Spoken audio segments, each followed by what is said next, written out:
Yo, y'all, that is what we are about to go through, man. Look, this is a real one. So, look, I don't want to waste any more time because I already got you guys on one. So, let's talk about our first subject for the day, man. South Africa wins the RWC, the Rugby World Cup, man. Look, I got to get my music up and going. Got to get my music up and going. All right, y'all. Man, if you guys didn't get a chance to watch it this weekend, you missed out on a real one. This was the match of matches.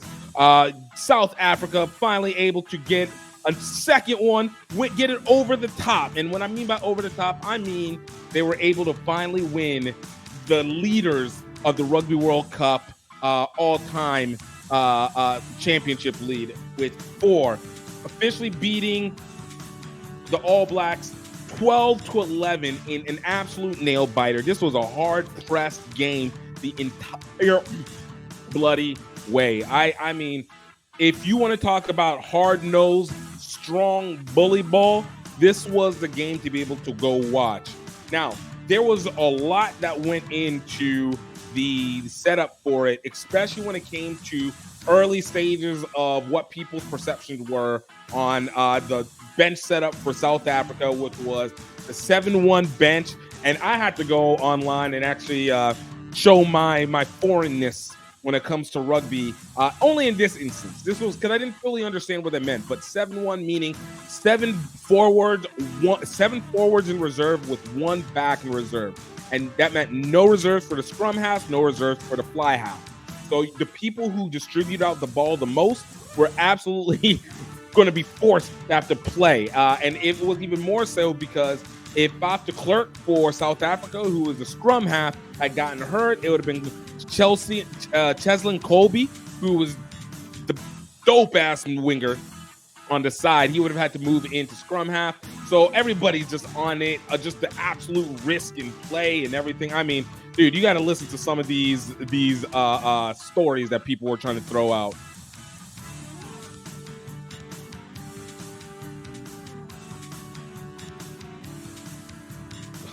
Of course, now the video doesn't want to work.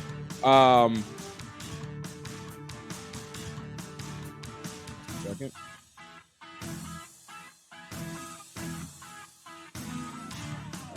Well, all right, no worries.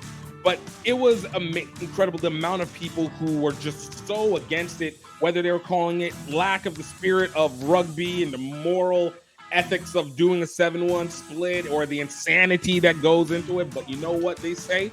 No risk, no reward. If you ain't trying, if you ain't putting it all on the line, you truly ain't trying. I think technically it's you ain't cheating, you ain't trying. But we're not going full Al Davis over here. Our South Africa, man, absolutely utilized their strength.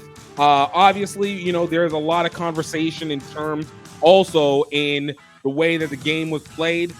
Looking at some of the stats before we get into that, man, All Blacks definitely had the attacking stats. They won in time of possession, 60%, had the most territory, 53%.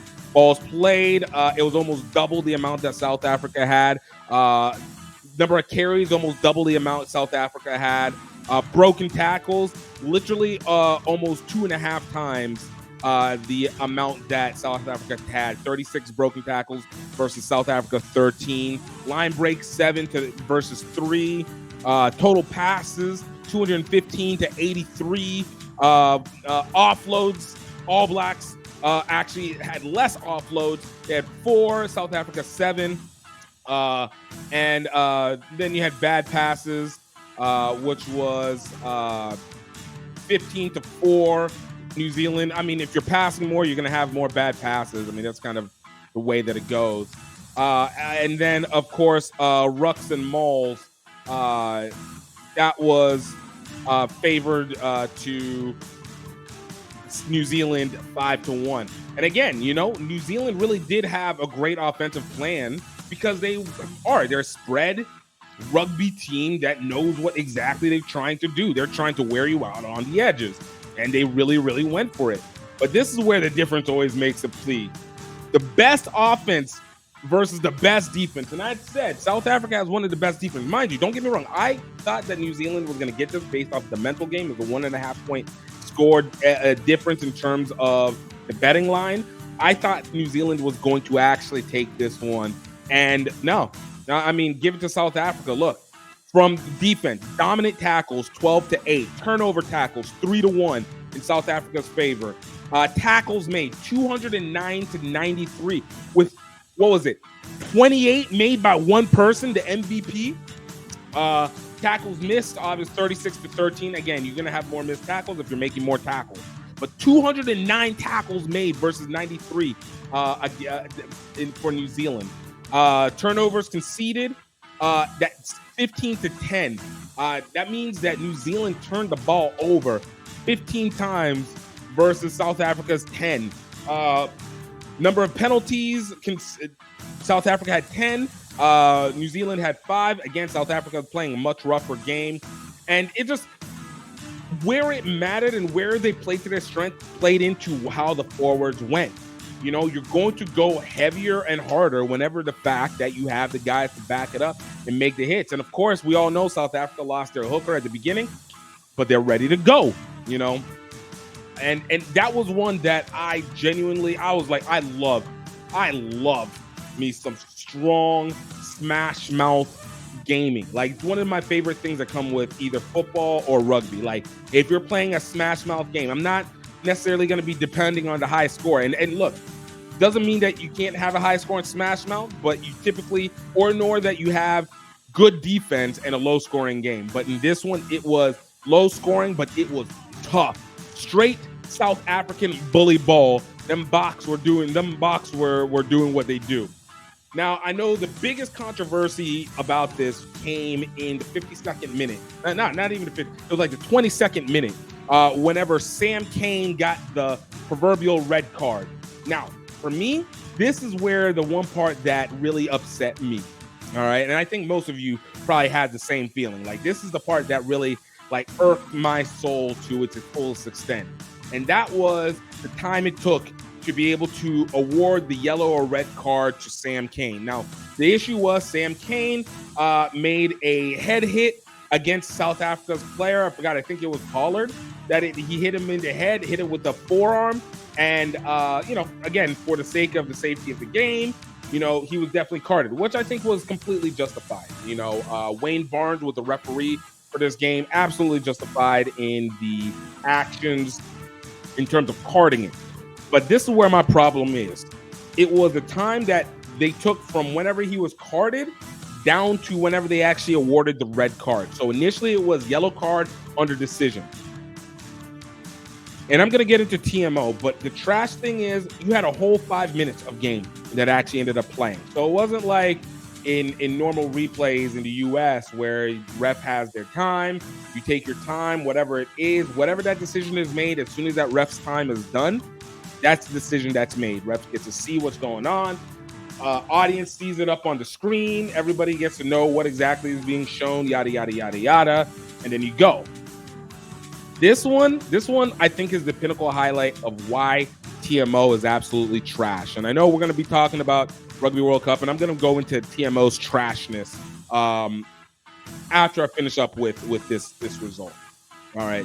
But TMO is trash. And the red card was more irking to me because of the TMO and less so because of the switch. And I know there's another instance where Sia Khaleesi made a hit on an All Blacks player and then it was just awarded a yellow card. I mean, guys, it was kind of obvious. Like, there's a difference between whether it was malicious or not, but intentionally using the forearm and hitting at the neck and above versus actually making a tackle, striking on the shoulder, and then the shoulder creating the ripple effect that appeared to make the slap against the chin as an incidental hit.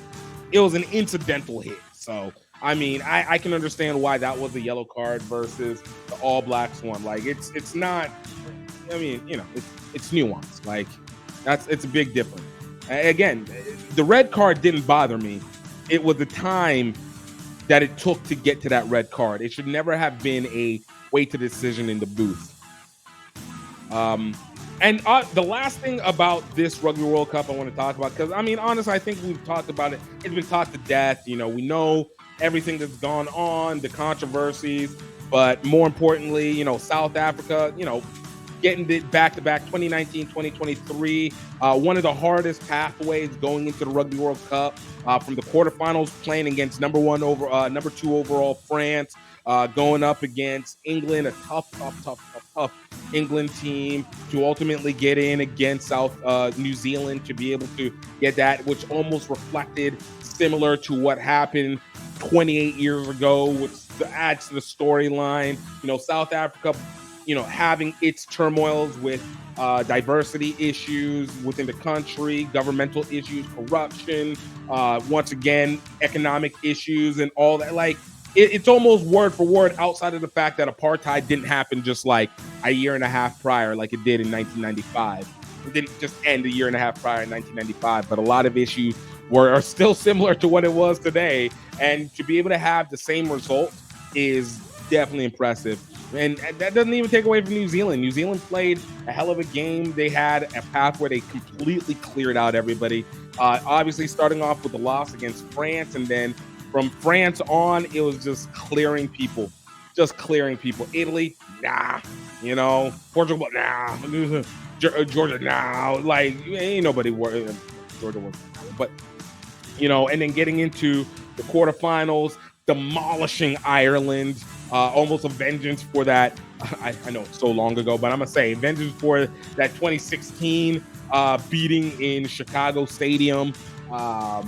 What else do you have? You have obviously, then you have going up against Argentina, shellacking them in a reminder of who is the true rugby championship champion, to finally get to South Africa and honestly played a heck of a game. They were the only team to score a try, which was a chef's kiss of a try all the way through. Like, you couldn't ask for a sweeter looking try. Even if I'm sorry. The try that got denounced, that went from Matonga to Avea, was chef's kiss. Avea was chef's kiss. The one that went to Bowden Barrett was chaos, absolute chaos, and I loved every moment of that one. And that one was actually really dope. But the heartfelt moment that I love at the end of all this was when Sia Khaleesi is talking with the press, and he's talking about his friendship with Artie Savea, that these two who are on opposite sides of the squad, both of them obviously competitors, top of their profession, absolutely coming together afterwards in friendship and love, and like their family. And it's like, that's a part about rugby that I'm like, yo, that is the ethics. That is the morality of rugby, all right? It's not what you do with your bench stuff, and it's not what you are trying to show out in terms of how the game is supposed to be played. No, it is in knowing that you can play your opponent, and then it's all love afterwards. Like, we're fighting family, all right? It's fighting family, which is the best kind of competition. You don't want your family member to win, but you also don't want them to actually like get destroyed, like, outside of to you personally. Like, it's all love in the end. Let's bring it up and we'll try this again and keep iron sharpening iron in that. So, man, that's some of the things that I love the most from the Rugby World Cup.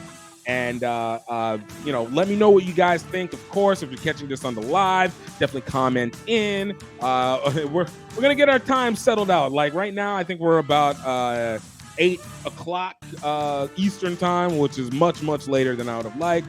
Had a busy day, hard to set everything up, but it is definitely something that we're going to try and do a little bit better. I'm going to try and get it better and get a more consistent time, really like in mid-afternoon. But, we do what we got to do.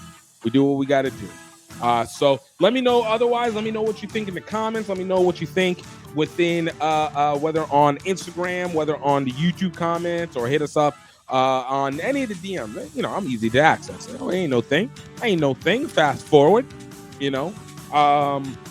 Okay, so let's move on to the next set after the Rugby World Cup. Like I said, I'm going to talk TMO a little bit later because I have a lot to speak about. Anybody say I can't, I say I ain't convinced.